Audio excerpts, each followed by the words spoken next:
En prosecución de las pesquisas para desbaratar la red de narcotraficantes liderada por Jorge Teófilo González Sanabria alias Zamora, el pasado 8 de octubre las autoridades llegaron hasta el hangar Arrayán ubicado en Areguá. En el sitio fueron halladas varias aeronaves y un helicóptero comploteado perteneciente a la policía de la provincia de Buenos Aires, Argentina. Pero lo que parecía otro procedimiento antidrogas más tomaría un rumbo hasta este momento insospechado. Entre los objetos recogidos de la aeronave con matrícula ZP-BMM, los intervinientes se toparon con un cuaderno de tapa amarilla cuyo contenido y las conclusiones que de él se desprenden nos introducen a conocer lo que, por lo que ahí se lee, sería la agenda financiera y estratégica de uno de los partidos políticos más importantes de nuestro país. La agenda del Frente Guazú y el plan del Grupo de Puebla en Paraguay. 8 de octubre del 2020, los fiscales redactan de puño y letra el acta de levantamiento de evidencias. En ella puede leerse el hallazgo de un cuaderno que de manera resaltada y separada destaca un número de teléfono con las iniciales FA. Más adelante regresaremos a ese número que ahí figura.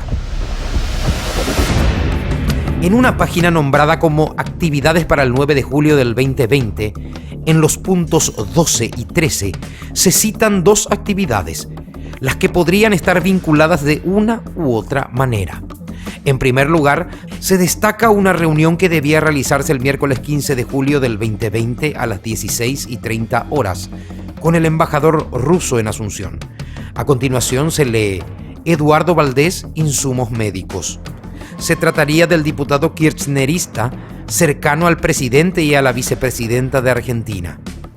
Aquí podemos ver a Eduardo Valdés en Argentina, acompañado entre otros por el senador Fernando Lugo, Cristina Fernández de Kirchner y por Alberto Grillón, luego de la reunión en la que se colocaron las bases de lo que hoy es conocido como el Grupo de Puebla, sustituto del Foro de San Paulo. La mención a Eduardo Valdés sobre insumos médicos parece confirmarse el 31 de julio porque la prensa informaba que la senadora Esperanza Martínez dijo que Fernando Lugo había gestionado la donación de tales insumos ante el gobierno de Argentina. Según una fuente consultada por este periodista, el diputado Eduardo Martínez gestionó una reunión entre Vladimir Putin y Alberto Fernández, la que en ese momento no pudo concretarse. Es decir, estamos hablando de una persona de altas conexiones. Pero avancemos en las páginas de la agenda. En una hoja donde aparece escrito Actividades para el 20 de julio del 2020, en el tercer y cuarto punto, hablan de Igor. Probablemente se refieren a Igor Varlamov, el número 2 de la Embajada de Rusia en Asunción, ya que mencionan a Lara Castro vinculando ese nombre a la reunión. Recordemos que hubo un canciller del gobierno de Lugo, Jorge Lara Castro, que fuera condecorado por el gobierno ruso de aquel entonces. Hasta aquí estamos leyendo anotaciones y puntos sueltos, algunos de los cuales podrían guardar relación entre sí. Pero esto empieza a cobrar sentido con lo que leeremos a continuación. La vacuna rusa. En los puntos 15 y 16 se nombra a los siguientes empresarios paraguayos: Óscar Vicente Scaboni y Gustavo Saba, el primero vinculado al rubro farmacéutico y el segundo a la importación, la industria, sector inmobiliario, entre otros. Luego se nombra a Aldo Harrison, cuya familia maneja empresas dedicadas al sector salud, farmacéuticas, cadenas de farmacia, seguros prepago, sanatorio, etc. En la agenda a este nombre le sigue la anotación Apoyo a vacunas rusas. Aquí debemos resaltar, a modo de resumen, las siguientes conclusiones.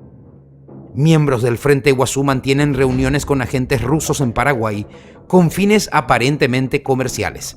Es lo que puede suponerse por los nombres mencionados de conocidos empresarios vinculados al mundo farmacéutico y de la industria.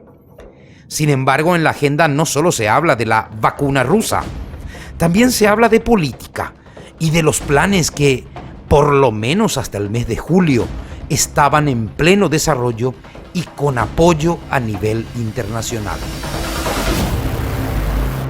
Golpe contra Marito.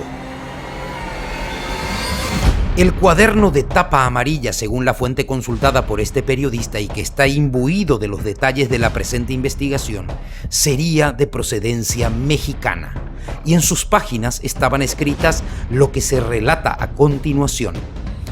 Conversar con Gleisi, tema conversatorio del 24 de julio con Lula. Gleisi Hoffmann es una de las más cercanas colaboradoras del expresidente de Brasil condenado por corrupción, Luiz Inácio Lula da Silva.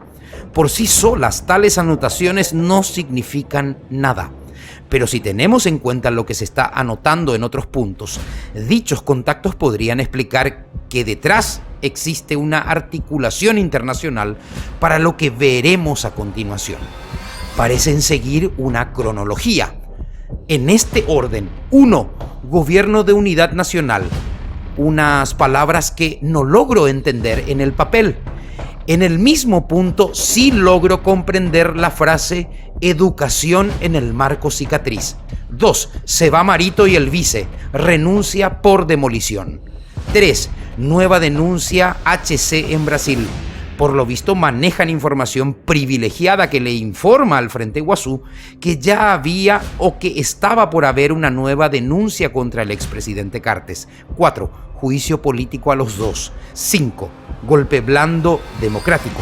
Repito, textualmente así están escritas en la agenda. Muchos otros puntos se consignan en este cuaderno encontrado en la narcoavioneta, como por ejemplo pagos a bancos y a otras entidades.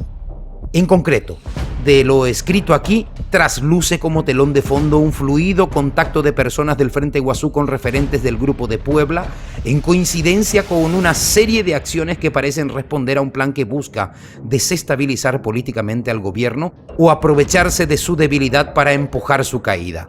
También en una parte del documento puede leerse alto costo para el Frente Iguazú o en otra parte, patria querida no se acopla. A este periodista no deja de llamarle la atención la cronología. El gobierno de Unidad Nacional, luego juicio político y luego nueva denuncia contra HC en Brasil, como si tal hecho debería de producirse para provocar un hipotético escenario que desencadene la caída del actual gobierno. Números telefónicos. En la agenda aparecen los siguientes números telefónicos: 0983 439 449. El mismo pertenece a Drago Soljancic Mora, asesor parlamentario del Frente Iguazú, asignado al despacho del senador Jorge Querey. El 0981 434 063. Este número pertenece al abogado Julio Darío Cabral Bobadilla, quien también se desempeña como asesor parlamentario asignado al Frente Iguazú. Fue candidato número 2 a diputados por Central detrás de Luis Pacielo Lacasa, emparentado con Fernando Lugo. El número 021 201 104 figura a nombre de una mujer que no parece tener vínculo alguno con la política. ¿Te acordás? Al principio de este relato te dije que volveríamos al número anotado de manera separada en la agenda. Se trata del 0961 713 236. Pertenece a Fátima Rayo. El acceso de esta mujer a los más altos niveles del poder de la izquierda latinoamericana es asombroso. La vemos con Maduro, Diosdado Cabello y muchos otros. Como actividad profesional en la política, ingresó como funcionaria de la Municipalidad de Asunción en tiempos de Carlos Virisola. Cuando este fue al Ministerio del Interior, Fátima Rayo fue a ese ministerio. Por lo que se ve en sus redes sociales, es una fanática militante del chavismo y de movimientos de izquierda más radicalizados. Y volviendo a sus fotos y posteos, ensalzando a Diosdado Cabello, pasando porque figura en una agenda hallada en un narcoavión, cabe recordar que los jerarcas del gobierno de Maduro son frecuentemente vinculados como cabecillas del cartel de los soles, dedicado al narcotráfico internacional. Actualización de último momento. En entrevista concedida a Mina Feliciangeli en Monumental AM este 14 de octubre del 2020, Alberto Grillón reconoce que la agenda a la que nos estamos refiriendo le pertenece. Esta agenda es tuya, este cuaderno. Sí, exactamente. Yo resulta que viajamos con Miguel María en su avión, ¿verdad? Que tenía ahí en ese aeropuerto Rayanes, y llevé un cuaderno, porque yo no ando con cuadernos, yo soy papelero. Muchas más cosas y más datos figuran en esta agenda.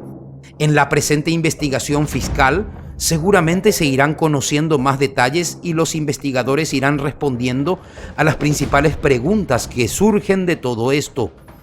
¿Por qué la agenda, donde se detallan actividades y planes financieros y políticos que incluyen esfuerzos coordinados para hacerse de los beneficios de la vacuna rusa, aparecen en una avioneta y en un hangar utilizados aparentemente para el narcotráfico? ¿Por qué volar en aviones cuyas rutas no están declaradas debidamente, pudiendo hacerlo abiertamente de manera transparente y declarada? ¿Cómo es que saben o suponen que habrá o ya existe una nueva denuncia contra el expresidente Cartes en Brasil? ¿Cómo obtienen información privilegiada hasta ese punto del más alto nivel?